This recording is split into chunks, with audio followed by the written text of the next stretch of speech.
பிஸ்மில்லாஹிர்ரஹ்மானிர்ரஹீம் நஹ்மதுஹு வ நுஸல்லி அலா ரசூலிஹில் கரீம்.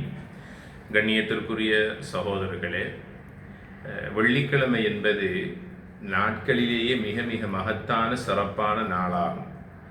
அன்றைய நாளினுடைய கண்ணியங்கள் மாண்புகள் என்பது என்ன என்பதை பற்றி நாம் இன்னும் புரிந்து கொள்ளவில்லை. அல்லாஹுடைய தூதர் அவர்கள் ஒரு தடவை சொன்னார்கள், சுபகு தொழுகை என்பது அல்லாஹ்வுக்கு மிக விருப்பமான ஒரு தொழுகையாகும். அதிலும் வெள்ளிக்கிழமை ஃபஜ்ருடைய தொழுகை அல்லாஹ்வுக்கு மிக விருப்பமானதாகும் என்று சொன்னார்கள். அல்லாஹுடைய தூதர் கூறுகிறார்கள், வெள்ளிக்கிழமை தினத்தை அடைகிற போது என் மீது அதிகமாக நீங்கள் சலவாத்தும் சலாமும் சொல்லுங்கள். நீங்கள் சொல்லக்கூடிய சலவாத்தும் சலாமும் எனக்கு எடுத்து காட்டப்படுகிறது. நாளை மஹ்ஷர் மைதானத்தில் யாருமே யாருக்கும் உதவி செய்ய முடியாத அந்த நாளில் உங்களுக்காக நான் அல்லாஹ்விடத்திலே மன்றாடுவேன் என்று அல்லாஹுடைய தூதர் கூறுகிறார்கள். அதே போல இன்றைய ஜும்ஆவுடைய நாளின் துஆ ஏற்றுக்கொள்ளப்படக்கூடிய ஒரு நேரத்தையும் அல்லாஹு தஆலா ரகசியமாக அல்லாஹ் வைத்திருக்கின்றான். அதில் இரண்டு கருத்துக்கள் உண்டு. ஒன்று, அந்த துஆ கபூல் செய்யப்படக்கூடிய நேரத்தில் ஹதீப் அவர்கள் மிம்பரில் ஏறி முதலாவது ஹுத்பாவை ஓதி இரண்டாம் ஹுத்பாவுக்கு இடையில் உட்காரக்கூடிய அந்த குறுகிய நேரத்திற்குள் கேட்கின்ற துஆ ஏற்றுக்கொள்ளப்படும் என்று பல அறிஞர்கள் கருதுகிறார்கள். ஜும்ஆவுக்காக செல்வதற்கு முன்னால் இன்றைய நாளில் நான் கேட்க வேண்டிய முக்கியமான துஆ என்ன என்பதை நாங்கள் திட்டமிட்டு கொண்டு சென்று அந்த நேரத்தை கச்சிதமாக பயன்படுத்தி அந்த துஆவை கேட்டுக்கொள்ள வேண்டும். ஒவ்வொரு ஜும்ஆ வருகிற போது ஒவ்வொரு புதிய துஆவோடு நாம் சென்று அந்த துஆவை கேட்டுக்கொள்ள வேண்டும்.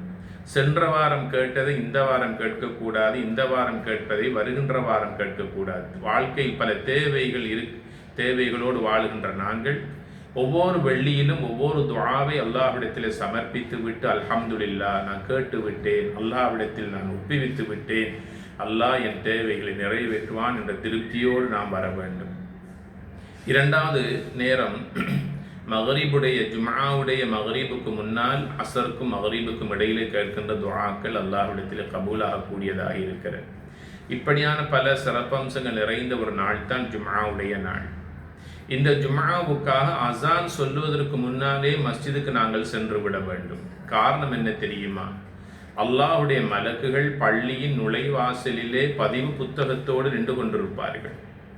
யாரெல்லாம் பள்ளிக்குள்ளே ஆரம்பமாக வருகிறார்களோ அவர்களுடைய பெயர்களை அப்படியே அந்த பதிவு புத்தகத்தில் எழுதி கொள்ளுகிறார்கள். அவருடைய மலக்குகள் யாரென்றால் கிராமன் காத்திபீன், சங்கையான கண்ணியமான மலக்குகள் எழுதி கொண்டே இருப்பார்கள்.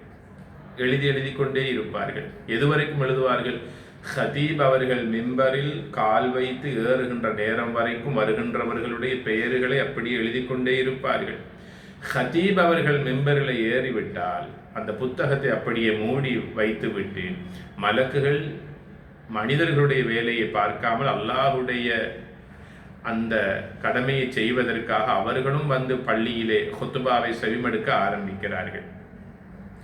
இப்போது நாங்கள் யோசித்து பார்ப்போம், ஜும்ஆவுடைய தினத்தில் என்னுடைய பெயர் அந்த சங்கையான மலக்குகளுடைய பதிவு புத்தகத்திலே பதிவு செய்யப்பட்டிருக்கிறதா இல்லையா என்பதை நாம் சிந்தித்து பார்ப்போம்.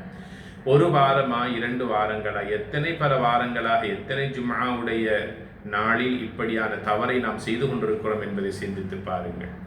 கிழமையில் வருகின்ற ஒரே ஒரு ஜும்ஆவுடைய தினத்தில் கூட நேர காலத்தோடு வந்து 2 ரக்காத் தஹிய்யத்துல் மஸ்ஜிதை தொழுதுவிட்டு மலக்குமார்கள் கிராமன் காத்திபீன், அந்த சங்கையான மலக்களுடைய பதிவு புத்தகத்தினுடைய பெயர் எழுதப்படவில்லை என்றால் அது எவ்வளவு துர்பாக்கியசாலி என்பதை சிந்தித்து பாருங்கள்.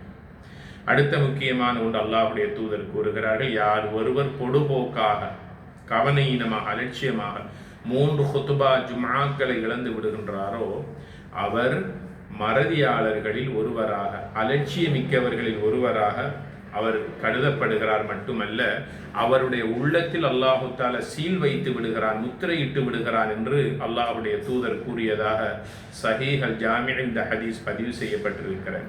3 ஜும்ஆக்களை யார் ஒருவர் தவற விடுகின்றாரோ தன் வாழ்க்கையில், கவனிக்கப்பட வேண்டிய முக்கியமான விடயங்கள் கண்ணியமான சகோதரர்களே, அலட்சியமாக வாழக்கூடிய வாழ்க்கை அல்ல இது. சிந்தித்து வாழ வேண்டிய வாழ்க்கை.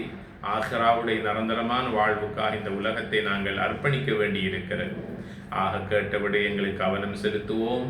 வந்திருக்கக்கூடிய இன்றைய ஜும்ஆவுடைய நன்னாளினுடைய அதி உச்ச பயன்களை அடைந்து கொள்ளும் முகமாக நேர காலத்தோடு செயல்படுவோம். எல்லாம் வல்ல ரஹ்மான் அவனுடைய மேலான அருள் பாக்கியங்களை மன்னிப்பை நம் அனைவருக்கும் தந்தல்வானாக.